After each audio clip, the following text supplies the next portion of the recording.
क्या आपको भी यही लगता है कि लॉकडाउन में घर का खाना थोड़ा ज़्यादा ही अजीब बन रहा है? क्या आपको भी यही लगता है कि मछलियों को चिल्लम पसंद है? और अगर आपको भी यही लगता है कि बुलेट डॉजिंग कभी भी आउटडेटेड नहीं होगा, तो आपको नेटफ्लिक्स का latest web series the Umbrella academy season 2 बिल्कुल भी मिस नहीं करना चाहिए। तो इस वीडियो में हम लोग डिस्कस करने वाले हैं सीजन 2 का एंडिंग, नया super hero group the sparrow academy, regional Hargrave and the dark side of the moon project, और सीजन 3 में हम लोगों को क्या नया देखने मिल सकता है। तो बिना टाइम वेस्ट किए वीडियो को स्टार्ट करते हैं। जब अपने सुपर हीरो 60s में अपीयर होते हैं, तब उन्हें ये पता होता है कि डूम्सडे 2019 को आने वाला है, मतलब दुनिया खत्म होने में अभी भी बहुत टाइम बाकी है। जब वानिया सीजन 1 के एंडिंग में मून को पूरी तरीके से डिस्ट्रॉय कर देती हैं, तब मून के साथ साथ अर्थ भी डिस्ट्रॉय हो जाता है। लेकिन जब 5 1963 में डलहाउस में अपीयर होता है, तब वो अपने फैमिली को सोवियत इन्वेशन के अगेंस्ट फाइट करते हुए देखता है। फिर उसी टाइम उधर पे एक न्यूक्लियर ब्लास्ट होता है और फिर से दुनिया खत्म। अब ये ऑब्वियसली 1963 का एक ऑल्टरनेट वर्जन था, लेकिन नंबर 5 को ये चीज बहुत ही जल्दी पता चल जाता है कि दुनिया खत्म होने के पीछे उसका अपना फैमिली ही कहीं ना कहीं रिस्पॉन्सिबल है। मतलब इस फैमिली का कोई भी मेंबर इस टाइम का नहीं है। तो इस टाइम में ये लोग जो भी करते हैं, उससे एक बटरफ्लाई इफेक्ट क्रिएट होता है, जिसका एंड रिजल्ट होता है दुनिया का दी एंड। तो अभी नंबर 5 डूम्सडे से 10 दिन पीछे आता है, और इधर पे वो और उसका फैमिली ये फाइंड आउट करने की कोशिश करते हैं कि इस डूम्सडे को किस तरीके से रोका जा सकता है। और फाइनली डिएगो ये फाइंड आउट कर लेता है कि वो कौन सा इवेंट था जिसका एंड रिजल्ट होता है ये न्यूक्लियर वॉर। डलाउस में प्रेसिडेंट जॉन एफ कैनेडी के प्रेसिडेंशियल मोटोकेट के टाइम पर उधर के एक सीक्रेट सर्विस बिल्डिंग में ब्लास्ट होता है, जिसके लिए अमेरिकन रशियंस को ब्लेम करते हैं, और फिर वो रशिया के ऊपर रिटेलिएट करते हैं। फिर रशियंस अलास्का के ऊपर बॉम्ब गिराते हैं और शुरू हो जाता है वर्ल्ड वॉर 3। लेकिन असल में उस एफबीआई बिल्डिंग को सोवियत ने नहीं, वानिया ने डिस्ट्रॉय किया था। जब वानिया अपने पावर्स को यूज कर एक पुलिस ब्लॉकेज को अपने रास्ते से हटा देती है, तब उसे एफबीआई एजेंट्स अरेस्ट कर लेते हैं। अब जब एफबीआई एजेंट्स ये समझ रहे होते हैं कि वानिया एक रशियन स्पाई है, और जब वो उसे टॉर्चर करने के लिए इलेक्ट्रिक शॉक देते हैं, तब वानिया का पावर ओवरलोड हो जाता है। फिर उधर पे एक एनर्जी ब्लास्ट होता है, जिससे सारे के सारे एफबीआई एजेंट्स मारे जाते हैं और ये बिल्डिंग भी डिस्ट्रॉय हो जाता है। अभी सीजन 1 और सीजन 2 का मेन थीम रहता है डूम्सडे,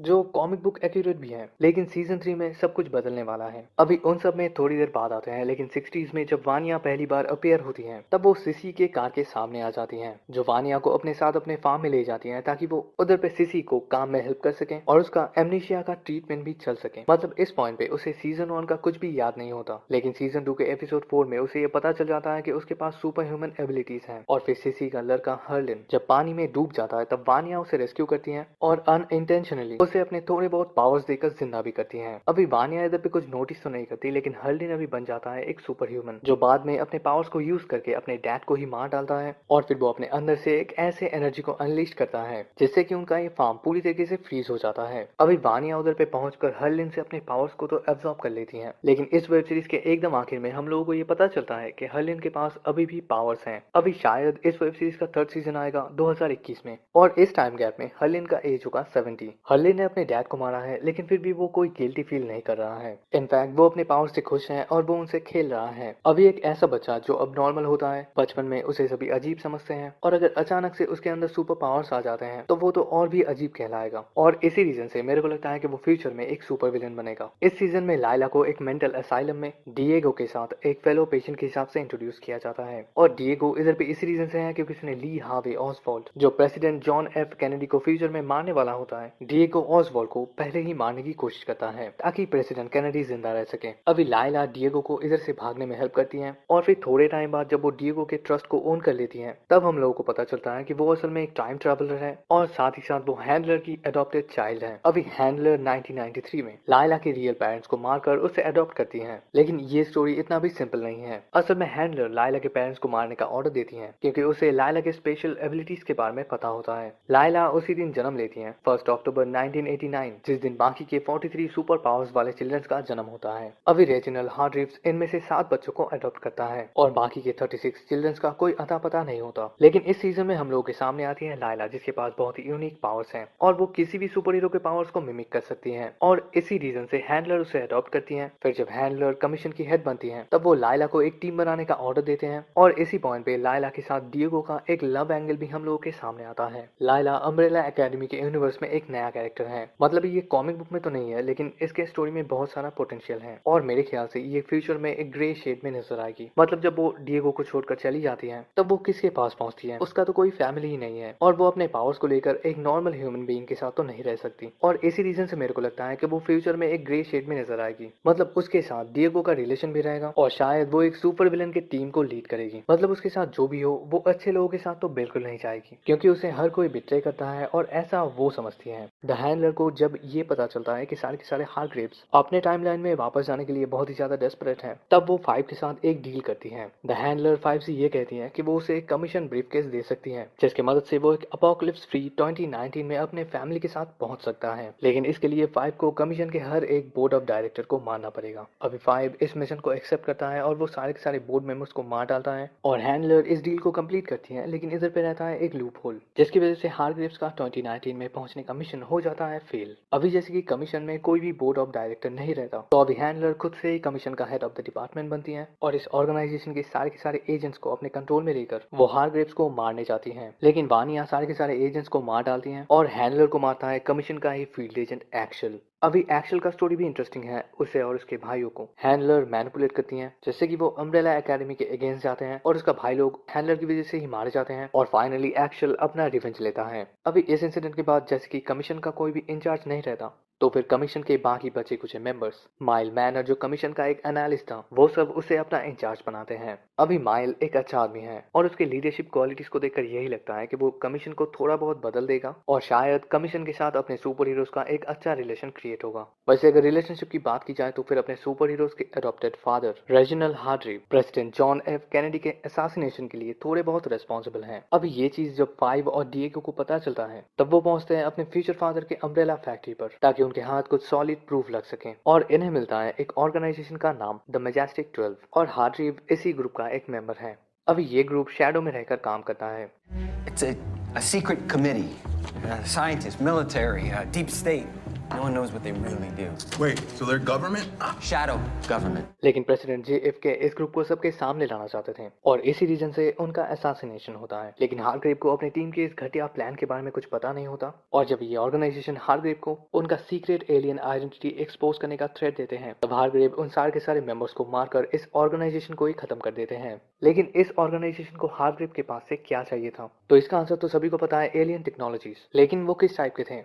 रेजिनल हार्ग्रीव की गर्लफ्रेंड ग्रेस को जब ये पता चलता है कि रेजिनल प्रेसिडेंट के असैसिनेशन के लिए रिस्पॉन्सिबल है, तब वो रेजिनल को छोड़ देती है और रेजिनल किसी और को अपने लाइफ में ना लाकर वो उसी लड़की के रोबोट को अपने पास रखती है जिसे उसने कभी प्यार किया था। और उस रोबोट को हम लोग सीजन 1 में देख चुके हैं। अभी ये सब तो बाद में होता है, लेकिन ग्रेस को रेजिनल का ये सच पता चलता है रेजिनल के ही एक सीक्रेट रूम से। और इसी सीक्रेट रूम में हम लोगों को सीजन 3 से रिलेटेड बहुत कुछ देखने मिलता है। जैसे कि ग्रेस जब इस रूम में पहली बार एंटर होती है, तब हम लोगों को दिखाया जाता है एक ग्लोब, और ये अर्थ का नहीं है, ये है मून का। और ये तो हम लोगों को पता ही है कि regional dark side of the moon project को लेकर बहुत ही ज्यादा इंटरेस्टेड है। अभी अगर सीजन 1 बेस्ड होता है apocalypse sweet the comic book के ऊपर, सीजन 2 मतलब ये सीजन बेस्ड होता है डेलॉस कॉमिक के ऊपर, तो फिर शायद सीजन 3 बेस्ड होगा होटल ऑब्लिवियन के ऊपर। अभी ये होटल आफ्टर स्पेस नाम के एक फिक्शनल रेल्म में है और अपने सुपर हीरोज ने जितने भी सुपर विलन्स को कैप्चर किया है, वो सब इसी प्रिजन में है और इसे अभी के टाइम पे प्रोटेक्ट कर रहा है द साइंटिफिक मैन। वैसे वेब सीरीज में शायद उन सुपर विलन्स को ऐसे दिखाया जाएगा कि वो सब उन्हीं 43 चिल्ड्रंस के अंदर आते हैं, लेकिन हार्ग्रीव उनमें से बस 7 चिल्ड्रंस को अपने कंट्रोल में रखता है और बाकी सब बन जाते हैं विलन। अभी होटल ऑब्लिवियन को शायद किसी दूसरे रेल में नहीं, उसे दिखाया जाएगा मून के डार्क साइड पर। सीजन 1 के स्टार्टिंग में लूथर मून में था। अभी ये तो दिखाया नहीं गया कि वो उधर पे किसी रीजन से था, लेकिन अभी के टाइम पे हम लोगों को ये पता चलता है कि रेजिनल हार्ग्रीव का मून पर एक फैसिलिटी है जिधर पे ह्यूमंस रह सकते हैं और लूथर उस चीज को रिव्यू और मेंटेन कर रहा था। इस रूम में दूसरा चीज जो सबसे ज्यादा इंटरेस्टिंग है वो है ये स्पैरो का सिंबल। इस सीजन के एंडिंग में हम लोग एक सुपर हीरो ग्रुप को देखते हैं जिसका नाम है स्पैरो एकेडमी, जो बनते हैं 1989 मिशन में कुछ अडॉप्टेड सुपर ह्यूमन बच्चों को लेकर। लेकिन ये साल है 1963 का। तो अभी क्वेश्चन आ सकता है कि रेजिनल को ये कैसे पता चलता है कि फ्यूचर में वो एक super hero group sparrow academy को क्रिएट करेगा? तो इधर पे दो चीज हो सकते हैं। पहला, रेजिनल एक एंटरप्रेन्योर है और इस रीजन से उसके पास बहुत सारे बिजनेस भी हैं, तो DS अम्ब्रेला उसके ही एक बिजनेस का नाम है, जिधर से बाद में निकलता है ये super hero group the Umbrella academy. तो इधर पे ऐसा हो सकता है कि ये स्पैरो भी उसी के किसी कंपनी का सिंबल है जो बाद में जाकर बनता है द स्पैरो एकेडमी। या फिर ऐसा भी हो सकता है कि वो बहुत पहले से ही सुपर ह्यूमन स्ट्रेंथ के ऊपर काम कर रहा था और इसका एग्जाम्पल है पोगो, एक एप जो एक रॉकेट एक्सपेरिमेंट के टाइम पर एक्सप्लोजन से मरने वाला था। रेजिनल उसे अपने सुपर ह्यूमन सीरम से बचा लेता है। मतलब सुपर ह्यूमंस का कंसेप्ट उसके दिमाग में बहुत पहले से ही था, लेकिन जो करना था वो था एग्जीक्यूशन, जिसके लिए शायद रेजिनल तैयारी कर रहा था। लेकिन एग्जीक्यूशन के पहले ही 1989 में ये 43 बच्चे नीचे टपक जाते हैं, या फिर ऐसा भी हो सकता है कि ये 43 बच्चे उसके ही एक्सपेरिमेंट का रिजल्ट हैं। लेकिन ये होने का चांस बहुत ही कम है, क्योंकि अगर सच में ये सब बच्चे रेजिनल के एक्सपेरिमेंट का हिस्सा होते तो फिर रेजिनल उतने ही बच्चों के ऊपर अपना एक्सपेरिमेंट करता जितनों को वो अपने पास रख सकता था। लेकिन जो भी हो, फिर से उस सीक्रेट रूम में वापस आते हैं। अगले शॉट में दिखाया जाता है ये रॉकेट इंजन और इधर पे एक फैक्ट्री जिधर पे शायद ये रॉकेट इंजन बनाया जा रहा है। वैसे कॉमिक बुक में इस रॉकेट का नाम है मिनर्वा, जिसकी मदद से अपने सुपर हीरोज होटल ऑब्लिवियन पर जाते हैं। वैसे hotel oblivion comic book accurate बिल्कुल नहीं होगा और थोड़ा बहुत मॉडर्न, फ्यूचरिस्टिक और कूल दिखेगा।